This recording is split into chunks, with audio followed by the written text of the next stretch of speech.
que existían, por las citas de los padres de la iglesia, Judas sigue siendo esa persona que traicionó a Cristo. Diferente es saber dónde está ahora. La iglesia nunca ha dicho que está Judas condenado en el infierno. No sabemos qué pasó justo antes de morir, si se había arrepentido. Pero bueno, que Judas, está claro, no es la estrella, o no es el que gracias a él Cristo pudo entregarse, no, fue quien traicionó. En el fondo, quien mató a Cristo fueron nuestros pecados, estamos claros también. No fueron ni los judíos, lo veíamos hace unos programas cuando trabajamos el tema de la pasión de Cristo. Cristo muere por mis faltas, por las suyas y las mías, y de todas las personas que han ofendido a Dios. Pero bueno, hubo alguien que entregó y ese es Judas. Espero que haya quedado más o menos claro o sea, que la fe sigue igual que antes, y lo que hemos sabido sobre Judas es igual que antes. El evangelio gnóstico que le pusieron nombre de Judas no fue escrito por Judas.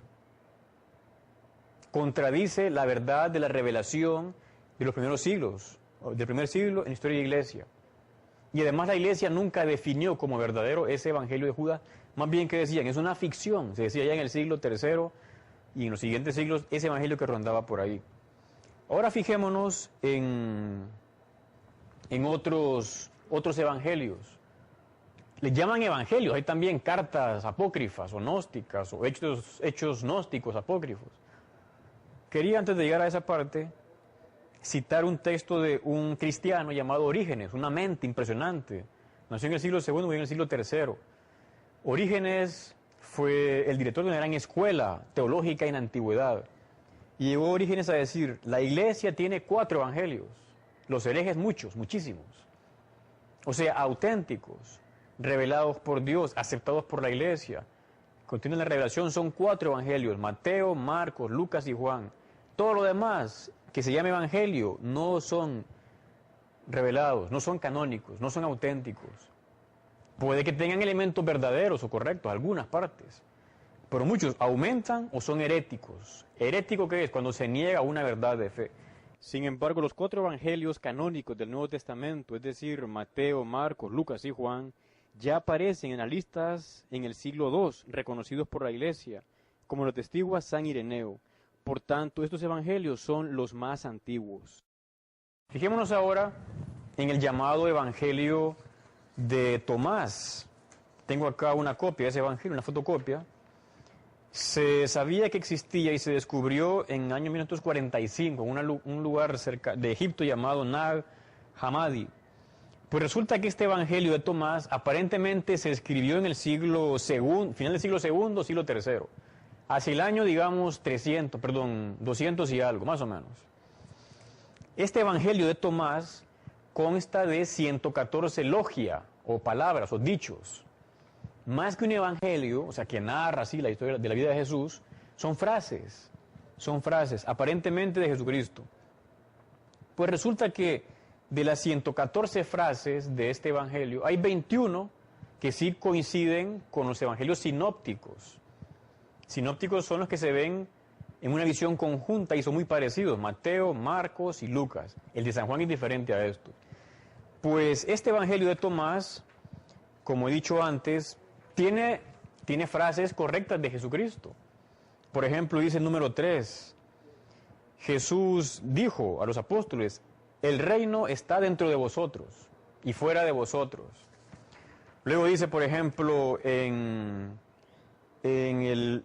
la logia o la frase número 9, dijo Jesús, he aquí que el sembrador salió lleno de su mano y desparramó la semilla. Algunos granos de semilla cayeron en el camino y vinieron los pájaros y se los llevaron. Bueno, es la parábola del sembrador que todos hemos conocido. Luego en otra parte dice Jesús, quizá piensan los hombres que he venido a traer paz y no saben que he venido a traer disensiones sobre la tierra, fuego, espada, guerra.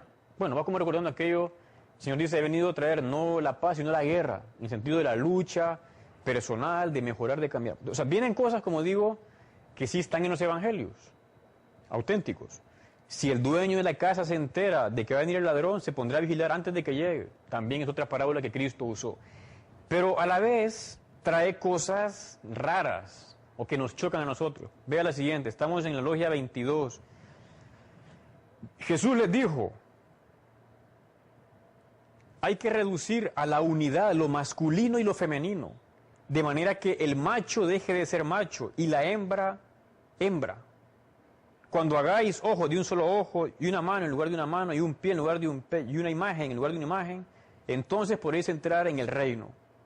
Bueno, pues a nosotros nos choca eso, que lo masculino deje de ser masculino, el macho, macho, la hembra, hembra, y reducir a la unidad lo masculino y lo femenino.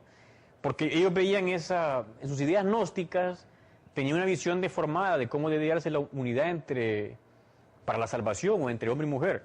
Veamos otra, de este Evangelio de Tomás, donde, refiriéndose a María Magdalena, Simón Pedro les dijo que se aleje María de nosotros, pues las mujeres no son dignas de la vida. Dijo Jesús, mira, yo me encargaré de hacerla macho, de manera que también ella se convierte en un espíritu viviente, idéntico a vosotros los hombres, pues toda mujer que se haga varón entrará en el reino del cielo. Bueno, o sea que, ¿qué nos dice esto? El Evangelio de Tomás trae frases verdaderas de Jesucristo y otras que son ideas gnósticas. Por eso fue rechazado este Evangelio en la primera época, porque se veía que era un Evangelio herético. Fijémonos ahora en el Evangelio de Felipe, que también se descubrió en el año 1945, ahí cerca de Nag Hammadi. Cuando digo Felipe, le pusieron al final el nombre Felipe, pero no es que Felipe lo escribió, por supuesto. Trae 127 párrafos o sentencias. Parece que también se escribió a final del siglo II o inicio del siglo III, hacia el año 200 más o menos, después de 2 siglos del evento de Cristo nuestro Señor. Pues este Evangelio trae también unas pocas referencias cristianas y muchas ideas gnósticas.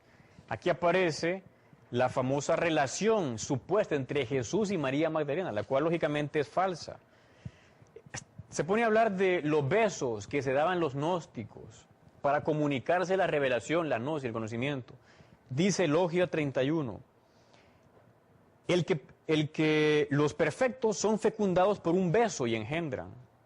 Por eso nosotros nos besamos también unos a otros y recibimos la fecundación por la gracia que nos es común.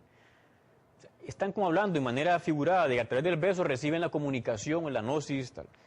3 eran las que caminaban continuamente con el Señor: su madre María, la hermana de esta, y Magdalena, a quien se designa como su compañera. María Magdalena aparece como la compañera de Jesús. Bueno, estas son ideas gnósticas, ideas falsas, ficción, irrealidad.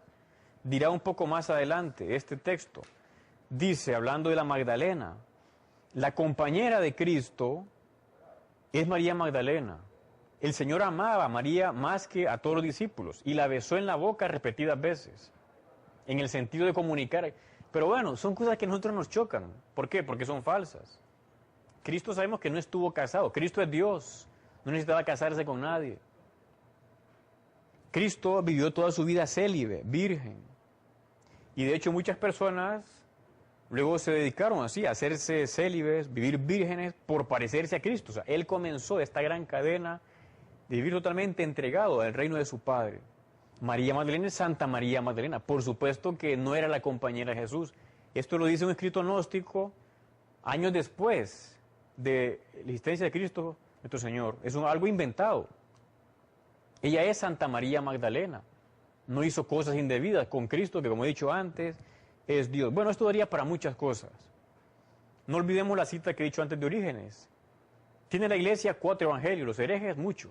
O sea, anda mucha información que circuló hace siglos y que ahora de vez en cuando se redescubre. Aunque también ya están publicados los evangelios apócrifos, cristianos o gnósticos en diferentes libros. Son más de 40 o 60. Eso cada uno puede, si quiere, buscar y leerlos, pero que sepa que no son cristianos y que más bien a veces puede uno confundirse con esto. Bueno, espero que más o menos hayan entendido estas explicaciones. La fe sigue siempre como antes. Queremos amar a Cristo, que es Dios, a Dios Padre, a Dios Espíritu Santo, la Trinidad, 3 personas distintas en un solo Dios verdadero, y confiarnos también en la Madre de Dios. Ella sí que fue no solo la compañera, la Madre de Cristo. A ella le debemos tanto nosotros. Queremos amar a Santa María para que ella nos lleve siempre a la verdadera fe. Les invito a que nos vean la siguiente semana en este programa Con la Fe y la Razón. Tema de actualidad para jóvenes y adultos. Les saludo el Padre René Grimaldi. Pasen todos un